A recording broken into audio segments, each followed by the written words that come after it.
Bom dia, hoje é 10 de janeiro, eu sou Ana Carolina Zitlag e esse é o Ouvindo um Podcast da Bloomberg Linha. Aqui eu te conto as principais notícias de economia e de negócios do Brasil e do mundo.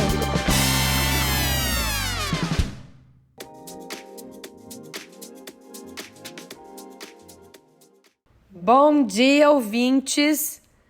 Hoje não tem carisma, hoje tem virose.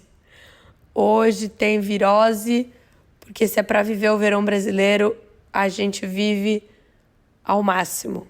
Numa sensação térmica de 52 graus, enxaqueca e a minha barriguinha fazendo blup, porque tem algum ser vivo, alguns seres vivos habitando o meu corpo nesse momento que não estavam autorizados de comparecer, mas eles vieram.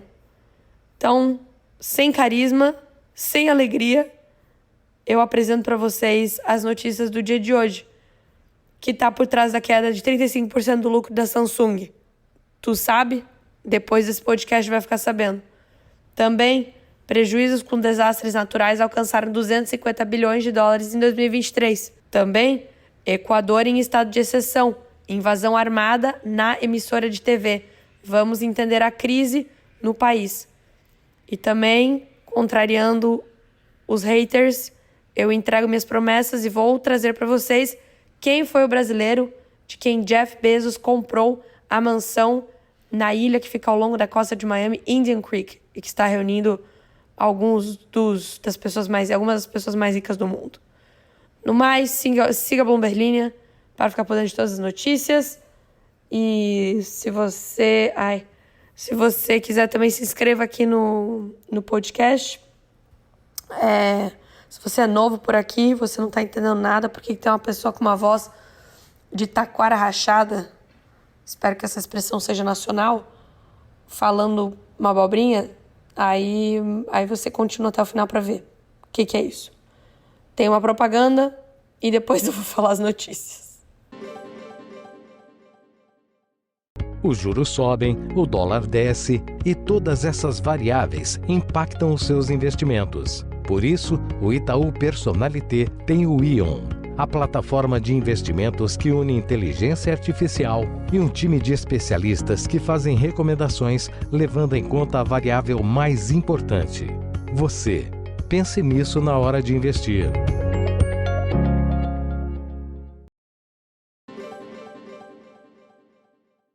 A Samsung, tal qual eu, registrou seu 6º trimestre consecutivo de queda, só que no caso dela, no lucro operacional, refletindo a fraca demanda do consumidor e aumentando as incertezas sobre o momento de uma recuperação mais ampla no setor de tecnologia. A maior empresa da Coreia do Sul relatou uma queda de 35% no lucro operacional para 2,8 trilhões de wons, ou 2,1 bilhões de dólares, cerca de 24% abaixo das estimativas. A receita diminuiu mais do que o esperado. Para todo o ano de 2023, a Samsung registrou seu menor lucro operacional em 15 anos. Os resultados destacam como a demanda por smartphones e por chips de memória continua fraca devido à incerteza econômica. Isso também confunde a perspectiva de uma recuperação no mercado que muitos investidores esperavam que ocorresse em 2024. Em dezembro, a rival Micron Technology apresentou uma previsão de receita melhor do que o esperado, sugerindo que a construção de data centers pode compensar os mercados mornos de computação e dispositivos móveis. Em outubro, a Samsung previu que o mercado de memória, deprimido há muito tempo, se vai recuperar gradualmente em 2024, impulsionado pelo boom no desenvolvimento de inteligência artificial. Os preços devem começar a subir, saindo das baixas por volta da segunda metade de 2023, segundo os executivos da época. Os resultados decepcionantes são parcialmente resultado de uma baixa taxa de utilização do seu negócio de fabricação de chips de fundição. A divisão de eletrônicos de consumo também sofreu com a forte concorrência e custos de marketing mais altos, enquanto o lucro do seu negócio de smartphones ficou no extremo inferior das estimativas dos analistas.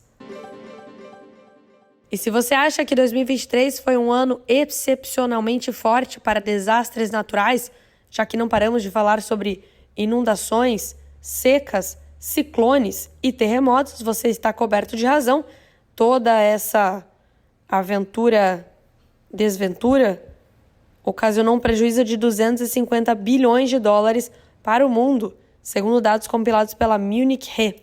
A conta ultrapassa a média dos 10 anos anteriores e inclui impacto de perdas catastróficas causadas por terremotos na Turquia e na Síria. Os Estados Unidos, por sua vez, tiveram uma temporada de furacões menos severa do que 2022, com muitas das perdas seguradas decorrentes de tempestades regionais. Ernest Rausch, cientista-chefe de clima da Munich Re, disse que as seguradoras agora precisam repensar como classificam as tempestades. Abre aspas para ele. Costumávamos nos referir a tempestades regionais como perigos secundários, porque elas causam apenas danos pequenos ou médios por conta própria. Mas, à medida que o número de tempestades aumenta, precisamos pensar em uma nova classificação. Fecha aspas. O último ano foi o mais quente do planeta, distorcendo padrões climáticos e expondo milhões de pessoas a temperaturas perigosas.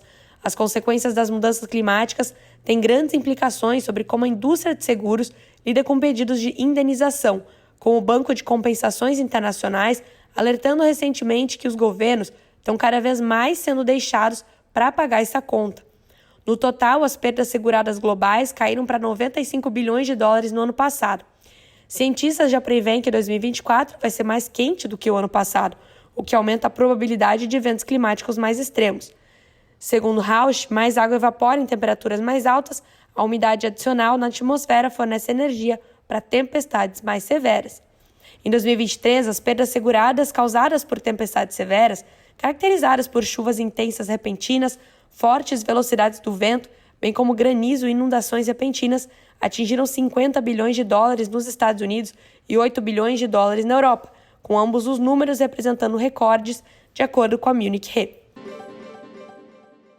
O presidente do Equador, Daniel Noboa, assinou nesta terça-feira um decreto que declara a existência de um conflito armado interno no meio da crise carcerária no país, identificando vários grupos do crime organizado transnacional como organizações terroristas e atores beligerantes não estatais, ao mesmo tempo em que ordenou operações militares. Ele também ordenou às Forças Armadas que executem operações militares para neutralizar estes grupos. O Equador está enfrentando uma crise de segurança após a fuga da prisão de Fabrício Colón, suspeito de conspirar para assassinar a procuradora-geral Diana Salazar na cidade de Riobamba. Essas ações se somam ao sequestro de 7 policiais em diferentes pontos do país e ao suposto ataque ao presidente da Corte Nacional de Justiça do Equador, Iván Siquela, que denunciou que um explosivo explodiu perto da sua casa. Além disso, nessa terça-feira, pessoas encapuzadas e armadas ocuparam as instalações da TC Television e mantiveram os comunicadores detidos enquanto transmitiam ao vivo. A polícia do Equador informou que, após a intervenção nas instalações do canal, as pessoas do local foram evacuadas. Nas últimas horas, também houve relatos de veículos incendiados em Quito e Esmeraldas, distúrbios em prisões com agentes penitenciários retidos e carros-bomba em diferentes pontos do país. A onda de violência levou as autoridades de Quito a solicitar nessa manhã a presença das Forças Armadas nas principais instalações da capital para garantir a sua segurança e bom funcionamento.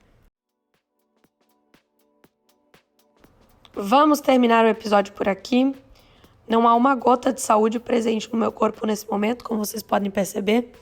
Minha voz, cada dia eu acho que é mais um complô do pessoal aí, tentando fazer com que esse podcast ele não exista mais, ou que eu tenha que fazê-lo em texto, lido por uma inteligência artificial, já que a minha voz, cada dia ela se despede um pouco mais de todo mundo, né? Mas, enquanto eu ainda tenho esse fiozinho aqui restante, prometido é cumprido, depois de vários dias de esquecimento, estou trazendo aqui para vocês o brasileiro, que era dono da mansão comprada por Jeff Bezos. Segundo a repórter Catherine Kellergis, do site especializado The Real Deal, o brasileiro é o Léo Cris. Léo Cris, que era um grande investidor do mercado brasileiro, que foi esquecido aí no churrasco. Faz tempo que não falamos deste homem, veja você. Ele nasceu na Alemanha, mas desde o fim dos anos 50 vivia no Brasil, onde seu pai fundou a fabricante de eletrônicos Evadim. Essa companhia, que foi assumida por ele na década de 70, foi uma das primeiras a se instalar na Zona Franca de Manaus. e montava os televisores da marca Mitsubishi e também celulares da Motorola, por exemplo. Este senhor, que hoje tem 75 anos, foi um grande investidor aí nos anos 90 e uma grande referência na área. E ele foi o então dono da mansão que foi comprada pelo Jeff Bezos pela bagatela de 400 milhões de reais, 79 milhões de dólares. Essa mansão fica na ilha de Indian Creek, que está aí ao longo da costa de Miami e que está reunindo vários milionários e agora bilionários do mundo. Você escuta tudo sobre isso em alguns dos podcasts aí que eu fiz. Não vou me dar o trabalho de procurar. Você tem internet e pode fazer isso por mim. No mais, lerei comentários. A Kathleen me dá um incentivo para eu ficar grande, ficar maromba, ficar fitness. Kathleen, primeiramente eu preciso de anticorpos e leucócitos. Aí depois disso eu vou pro CrossFit. Ou, quem sabe no CrossFit, se eu treinar bem, meus anticorpos vão ficar tão musculosos quanto eu. E aí eu vou parar de ficar doente. A Tabata diz que conhece o Gui Limone, porque temos amigos que o chamam de limonada. Peraí, que? A Tabata conhece o outro ouvinte, o que se chama Gui Limone. Olha só, gente, uma pequena roda de amigos, uma pequena teia de amizades no podcast. Eu vou ler de novo aqui o comentário dela. Tabata diz: comentário aleatório, só para dizer que conheço o Gui Limone. Temos amigos que o chamam de limonada. O apelido de um ouvinte aí revelado ao vivaço aqui. O Fabrício diz que voltou de viagem e agora está ouvindo todos os podcasts passados, mesmo com as notícias que estão vencidas. Só para ouvir o que eu falo. Ele diz que gostaria de ter comentado meu café da manhã, mas você sempre pode comentar, Fabrício. Comenta amanhã. Pode comentar daqui a uma semana também. Isso aqui é um espaço livre para comentários. Se eu posso reclamar que eu tô com virose, vocês podem fazer o que vocês quiserem. A Gabi diz que escuta o podcast há meses e tinha preguiça de vir comentar. Amo seus episódios e espontaneidade. Será que temos um novo modelo de apresentação jornalísticas? Eu apoio. Vou falar pra vocês que eu acabei de ver um vídeo de um repórter que era dizer assim: Gen Zs finalmente chegaram no mercado de trabalho. Aí ele tá no meio de uma nevasca em Minnesota, nos Estados Unidos, e aí ele olha pra câmera e fala assim: se você olhou pra fora e disse, está muito frio, né? Mas o seu sonho era ter um repórter congelando na sua tela de televisão, falando pra você o quão frio está, parabéns, seu sonho acabou de se tornar realidade. Pois eu estou aqui com meu microfone e com alguns dos meus dedos. Ele falou isso numa televisão, ao vivo. Eu achei sensacional. Finalmente, estamos sendo sinceros sobre o que estamos achando. Denise diz: amo seu podcast, escuto todos os dias na academia em Milão, onde eu moro. Ah, Denise, também precisa jogar na cara. Deu uma moral internacional aí pro podcast, como ela mesma disse. Adoraria um especial sobre criptomoedas. Tentaremos providenciar isso. Você, Denise, se você mora em Milão, o Gabriel mora em Porto Nacional, no Tocantins. E me convidou pra ir pra lá. Irei, Gabriel. Vou gravar um episódio especial do podcast. É isso, gente. Tem o Ernesto também me convidando pra gravar na Moca. Fazer um tour. Epa. Matheus me convida pra gravar o podcast em Salvador. Eu vou, hein? Não me convida que eu vou. Gente, é isso. Saúde de centavos. Cuidem da saúde. Tomem vitamina C. Até amanhã.